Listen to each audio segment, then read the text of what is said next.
18 दिन तक चले महाभारत के युद्ध में रक्तपात के सिवाय कुछ हासिल नहीं हुआ। इस युद्ध में कौरवों के समस्त कुल का नाश हुआ। साथ ही पांचों पांडवों को छोड़कर पांडव कुल के अधिकांश लोग भी मारे गए। किंतु इस युद्ध के कारण युद्ध के पश्चात एक और वंश भी नष्ट हो गया। वो था भगवान श्री कृष्ण का यदुवंश। आज हम जानेंगे भगवान श्री कृष्ण का यदुवंश कैसे खत्म हुआ। महाभारत युद्ध की समाप्ति के पश्चात जब युधिष्ठिर का राज तिलक हो रहा था, तब कौरवों की माता गांधारी ने महाभारत युद्ध के लिए भगवान श्री कृष्ण को दोषी ठहराते हुए श्राप दिया कि जिस प्रकार कौरवों के वंश का नाश हुआ है, ठीक उसी प्रकार यदुवंश का भी नाश होगा। सारे यदुवंशी आपस में लड़कर ही मरेंगे। गांधारी के श्राप से विनाश काल आने के कारण श्री कृष्ण द्वारिका लौटकर यदुवंशियों को लेकर प्रयास क्षेत्र में आ गए थे। यदुवंशी अपने साथ अन्न भंडार भी ले आए थे। श्री कृष्ण ने ब्राह्मणों को अन्नदान देकर यदुवंशियों को मृत्यु का इंतजार करने का आदेश दिया था। कुछ दिनों पश्चात महाभारत युद्ध की चर्चा करते हुए सात्यकी और कृतवर्मा में विवाद हो गया। सात्यकी ने गुस्से में आकर कृतवर्मा का मस्तक काट दिया। इससे उनमें आपसी युद्ध भड़क उठा और वे समूहों में विभाजित होकर एक दूसरे का संहार करने लगे। इस लड़ाई में श्री कृष्ण के पुत्र प्रद्युम्न और मित्र सात्यकी समेत सभी यदुवंशी मारे गए थे। केवल बब्रू और दारुक ही बचे रह गए थे। यदुवंश के नाश के पश्चात श्री कृष्ण के ज्येष्ठ भ्राता बलराम समुद्र तट पर बैठ गए और एकाग्र चित्त होकर परमात्मा में लीन हो गए। इस प्रकार शेषनाग के अवतार बलराम जी ने देह त्यागी और स्वधाम लौट गए। बलराम जी के देह त्यागने के पश्चात जब एक दिन श्री कृष्ण जी पीपल के नीचे ध्यान की मुद्रा में बैठे हुए थे, तब उस क्षेत्र में एक जरा नाम का शिकारी आया हुआ था। जरा एक शिकारी था और वह हिरण का शिकार करना चाहता था। जरा को दूर से हिरण के मुख के समान श्री कृष्ण का तलवा दिखाई दिया। शिकारी ने बिना कोई विचार किए वहीं से एक तीर छोड़ दिया, जो कि श्री कृष्ण के तलवे में जाकर लगा।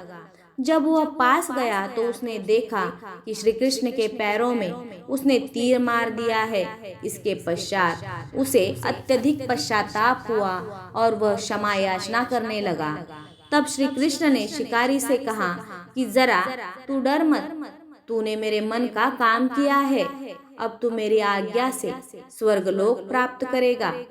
शिकारी के जाने के पश्चात वहां श्री कृष्ण का सारथी दारुक पहुंच गया। दारुक को देखकर श्री कृष्ण ने कहा कि वह द्वारिका जाकर सभी को यह बताए कि पूरा यदुवंश नष्ट हो चुका है और बलराम के साथ कृष्ण भी स्वधाम लौट चुके हैं। अतः सभी लोग द्वारिका छोड़ दे, क्योंकि यह नगरी अब जलमग्न होने वाली है।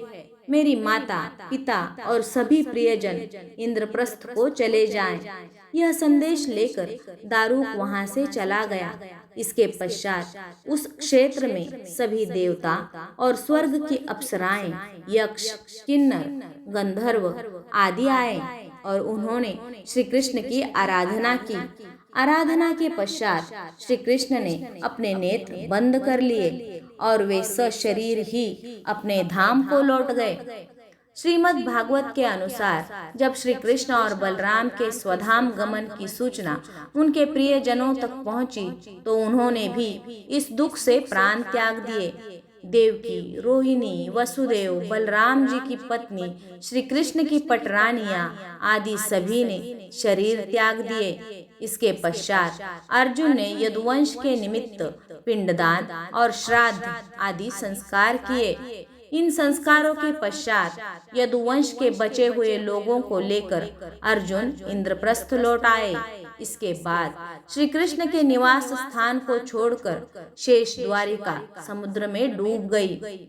श्री कृष्ण के स्वधाम लौटने की सूचना पाकर सभी पांडवों ने भी हिमालय की ओर यात्रा प्रारंभ कर दी थी। इसी यात्रा में ही एक एक करके पांडव भी शरीर का त्याग करते गए। अंत में युधिष्ठिर सशरीर स्वर्ग पहुंचे थे।